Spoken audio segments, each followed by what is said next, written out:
à quelque part, André, il était à la base de cette folie-là. Ah ah! C'est lui qui a starté un peu C'est toi un peu le... Ouais, ouais. Ouais, Ben moi, c'est ça. j'ai resté avec ma grand-mère Clarisse de 74 jusqu'à 81 tous les étés. Je travaillais ici à Sainte-Claire. Puis j'ai eu le bonheur de vivre avec elle tous les étés. Puis dans la maison de mamie, il y avait la photo de cette première autobus-là. OK, La vraie, là. Il y a une photo, ce qu'on l'unique, voit là. ici Oui, un peu. exactement. Puis je disais tout le temps à mes frères puis à mes cousins, chaque fois que je le voyais, ça serait le fun de refaire une réplique de la première. Mais T'avais j'avais quel âge à cette époque-là? 16, 17, 18 ans. OK. Puis c'était toujours comme un rêve, mais je pensais jamais qu'il se réaliserait. Puis après la pandémie, bon, c'est la première réunion de famille où j'ai vu mes cousins Richard et Marco. Là, je leur ai parlé de ça. Là, ils ont fait comme le lien. Ils ont dit, hey, ça sera le fun pour les 100 ans de Prévost. Fait que ça a parti comme ça. Fait que là, ils ont dit, t'es-tu sérieux? Ben, j'ai dit, je suis sérieux, oui, mais il y a plusieurs mais. J'ai dit, ça me prend un garage, ça nous prend un Réo 23, ça nous prend du financement. Fait que finalement, ben, petit à petit, Richard, Marco, ils ont embarqué là-dedans. Ils ont parlé au président de Prévost. Puis lui, il a commencé par dire, commencez par trouver un Réo 23, puis on en reparle. Et mes cousins m'ont donné le mandat. Richard, c'est toi qui vas trouver le camion Réo 1923. Parce que Eugène, quand il a fait son premier véhicule, il s'est basé sur un véhicule de marque Réo 1923, qui a acheté 9 en 23 et durant l'hiver 23-24, qui a modifié un autobus comme celui-là. Ça lui a pris 6 mois. Il était en Floride, à Tampa, puis le monsieur était prêt à le vendre. Il n'était plus capable de l'entretenir. C'était un monsieur de 83-84. OK. Puis il disait que ça demande beaucoup de soins, un véhicule de 100 ans. Là. Fait que finalement, Prévost l'a acheté pour nous. Après ça, ici à Sainte-Claire, on a eu de l'aide d'énormément de monde. Là. Il y a M. Fortier qui nous a prêté son Oui. garage 2 étés de temps. Son garçon, il nous a fourni du matériel, André Philippe. Après ça, il y a Jacques Couture qui nous a aidé à machiner des morceaux. Ça a été un... C'était un projet rassembleur. Incroyable. Je t'écoute, C'était c'est comme incroyable. si autour de vous, les gens ont cru à votre Notre rêve. cousin André avait toujours eu ce rêve-là de le faire, puis on l'avait tout un peu. Puis, tu sais, moi, j'ai grandi dans la maison Prévost. Là. Je vivais dans la rue Prévost, j'ai grandi là. Donc, j'étais toujours chez ma grand-mère. On voyait les photos, on a été imprégné de cette culture-là. Je me suis fait comme entraîner, mais c'était Ça a été, une belle aventure. Puis tout seul, j'aurais pas été capable. OK. Puis, ça a été une réalisation d'une famille, puis même de la paroisse, parce qu'il y a énormément de personnes qui nous ont... Que vous avez des anecdotes qui se sont passées un petit peu cocasses des fois. Avez-vous le goût de m'en raconter une comme ça, live, là?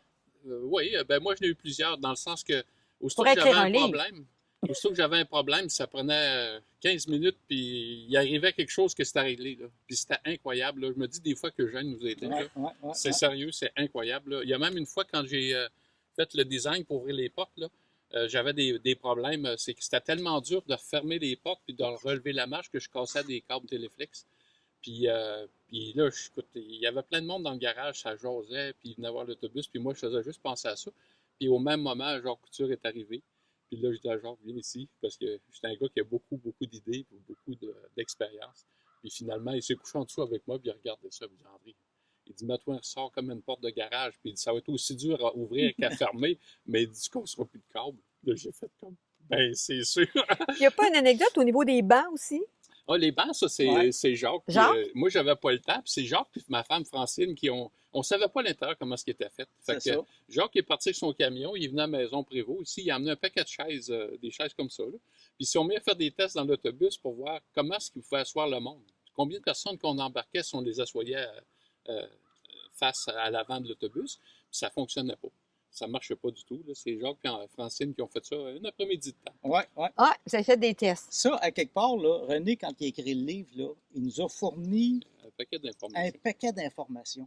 Du monde qui l'avait vu, cet autobus-là. Si on n'aurait pas eu lui, là, regarde, il ne se serait pas réalisé. Là.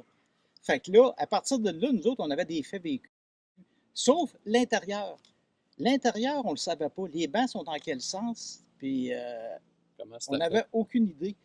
Puis là, on a dit, il fallait qu'il embarque au moins 10 personnes. Ouais. Fait que là, si on mettait les bancs vers en avant, la grandeur qu'on avait, ça ne marchait pas. Pour 5, 6 maximum. Puis dans ces années-là, quand ça s'est fait, il y avait beaucoup de voitures que les bancs étaient longitudinales, là, comme les autobus de la ville, si tu veux. Là. Puis là, en faisant ça, on s'est rendu compte qu'il rentrait réellement 10 personnes, mais il fallait que c'était une banquette de chaque côté. Puis avec un allée centrale. Fait qu'à partir de là, on a mis les bancs dans ce sens-là. Aujourd'hui, après 1 an, quand tu repenses à tout ton chemin parcouru, Marco, de ta planche à dessin, parce que je crois que c'est toi qui as fait tout ça, jusqu'au Clarisse, c'est quoi le premier mot qui te vient à l'esprit? Le premier mot qui vient, c'est pas un mot. C'est pas un mot? Non. Une émotion? Oui, c'est une émotion, puis c'est ce qu'on a accompli avec Clarisse, c'est que Clarisse est devenue le centre d'attraction des fêtes du 100e de Prévost. Sans ça, les fêtes auraient été vraiment différentes. Puis aujourd'hui, personne dans l'industrie de l'autocar ou de la maison motorisée parle de la réplique du premier Prévost. Tout le monde parle de Clarisse. C'est reconnu. Puis ça, c'est mission accomplie pour faire reconnaître notre grand-mère puis la valeur qu'elle a eue avec notre grand-père pour bâtir l'entreprise. En quelques mots, j'aimerais ça que tu nous dises, c'était qui ton grand-père? C'était qui, M. Eugène Prévost? À tes yeux, aux yeux de ta famille, dis-nous c'était qui, Eugène? J'ai rien d'autre à dire sur Eugène autre que c'était un génie. C'était vraiment un génie, c'était un père de famille.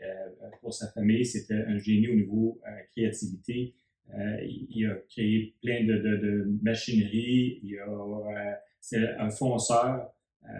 C'était vraiment là. Mon père me parlait de son père quand j'étais jeune, et tout de suite, c'est devenu mon idole. C'est devenu quelqu'un comme qui je voulais être. Je pense qu'une des grandes qualités qu'il avait, c'est qu'il était très curieux. Ça lui permettait de découvrir de nouvelles choses, de nouvelles manières de fonctionner, de nouvelles technologies. Il n'arrêtait jamais de s'informer. Puis il était toujours à l'affût de nouvelles choses. Il était aussi un perfectionniste. La qualité pour lui, c'était essentiel. Puis il la montrait à ses employés lui-même. As-tu des anecdotes par rapport à ça? Ben, à tous les lundis matins, il accueillait les nouveaux employés. Il n'était pas habillé en habit cravate, il était en salopette. Il était dans l'usine, puis il accueillait les nouveaux employés, il travaillait avec eux autres. Puis après ça, il décidait, OK, toi, tu vas être un soudeur, toi, tu vas être un peintre, en les voyant travailler. Puis, à ce moment-là, il mettait son standard de qualité avec eux directement. Puis, je pense qu'aujourd'hui, cette culture-là a toujours resté, que les employés transmettent ce standard de qualité-là d'une génération à l'autre. Ah, je comprends. C'est un visionnaire. Absolument. Écoute, parce que sa façon de gérer son entreprise, c'était quelque chose vraiment de remarquable. Ah oui, c'est un visionnaire dans tous les sens du terme. On est fiers de faire tout ça. Mais y a-tu quelqu'un qui, a quelque part... Oh, oui. Oui, effectivement. En fait, la famille Prévost ne connaissait pas l'histoire d'Eugène. Et on a tous appris l'histoire d'Eugène avec le livre que mon père a écrit. Donc, il a passé 15 ans à faire des recherches. Il a écrit un bouquin de 800 pages sur l'histoire d'Eugène. Et on a appris qui était Eugène, qu'est-ce qu'il avait accompli dans ce bouquin-là. La Société du patrimoine en a bénéficié également. La Société du patrimoine ont maintenant la maison Prévost, justement à cause de mon père, avec ses négociations avec l'entreprise. Donc, on réussit à mettre en valeur Eugène, sa famille, sa conjointe, son entreprise dans la maison Prévost. À cause du travail. À cause du travail de René. Je ne me trompe pas, il en a écrit 2. Il a écrit 2 livres. En fait, il a écrit un livre de 800 pages et après ça, il a écrit un livre condensé d'environ 300 pages qui a été traduit en anglais, qui a été donné aux clients de Prévost aux États-Unis et dans le Canada anglais. Derrière lui, il y avait une grande femme. Oui. Hein, elle porte le nom de ta grand-mère. As-tu entendu parler un petit peu de qui était Mme Clarisse? Clarisse, oui, c'était donc celle qui secondait Eugène, qui le supportait. Eugène a eu beaucoup de succès. Si Clarisse n'avait pas été là, je pense qu'il n'y aurait pas eu autant de succès. Elle était vraiment essentielle dans ça. Elle a élevé tous ses enfants. Elle faisait manger le midi pour les employés. Elle travaillait aussi, elle faisait des sièges pour l'entreprise. Donc, elle était vraiment là, essentielle au succès de Jeanne. Quand tu entres dans la maison Prévost, qui est maintenant un musée puis qui appartient à la Société du patrimoine, toi, c'était comme... c'était à ton grand-père. Aurais-tu cru voir ça un jour, que ton grand-père aurait un musée, que la maison appartiendrait à quelqu'un d'autre? Ben, je me sens chez nous. C'est ça. J'ai grandi là. Puis quand j'ai commencé à travailler chez Prévost, Prévost était propriétaire de la maison. Puis on avait des réunions dans la maison.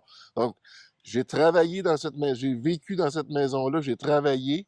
Puis maintenant, c'est devenu un musée, puis c'est merveilleux. Puis même l'entreprise, on s'en sert beaucoup du musée. On a des clients. J'ai fait faire une visite à des clients durant les vacances d'été, des clients de l'Arizona. J'aurais pu passer 3 jours avec eux autres dans la maison. Il y avait tellement de questions. Ça a une valeur inestimable pour l'entreprise. L'histoire est riche. Ouais. L'histoire est riche. Et ça met beaucoup d'émotions sur l'histoire quand on est dans la maison Prévost. On aurait un musée dans un local à l'usine. Ça n'aura pas la même âme. Les retombées, c'est énorme, en fait. Pour moi, personnellement, parce que, bon, on a réussi à faire connaître Eugène, son entreprise et sa famille, et Clarisse. En fait, et Clarisse est connue partout dans le monde. En fait, en Amérique du Nord, toutes les lignes d'autobus, tout le monde connaît Clarisse. Les gens s'informent, est rendu où Clarisse? Mais Clarisse est vraiment là, est vraiment importante. Ce qui est important aussi de dire, c'est que Clarisse est pratiquement plus connue qu'Eugène maintenant. Oui, par la réplique du numéro 1 que nous et moi avons fabriqué. Je vois des clients en Californie, je vois des clients en Louisiane. Ils me parlent de Clarisse. Et il a nomme par son nom. Pendant que tu as la main sur ce petit, quand je dis ce petit, pour moi c'est très grand aussi, Richard. Qui a fabriqué cette belle maquette? C'est mon oncle Henri, qui est un homme avec plein de talent, qui a passé plusieurs heures là, à fabriquer ça. Et il était à l'échelle, hein, c'est 1 pour 1000. Donc, c'était offert à la société. C'était offert, exactement, par Henri lui-même. Fait que c'est un beau leg qui a fait à la société. Il n'y a pas la Société du patrimoine, tout ça ne serait pas arrivé non plus. Là. Ouais. Ça a commencé avec le citadin, puis ça grossit tranquillement. Ça s'améliore d'année en année. Puis je pense que c'est une richesse, parce que sans ça, ça serait pas. Je te remercie, André. Je remercie les 4 petits-fils Prévost qui ont pris du temps pour venir raconter cette belle histoire-là, puis qui, on espère, comme je me répète, mais qu'on espère va perdurer dans le temps. J'espère bien que la petite Clarisse, ça va être aussi belle que ça aux 200e de l'usine Prévost.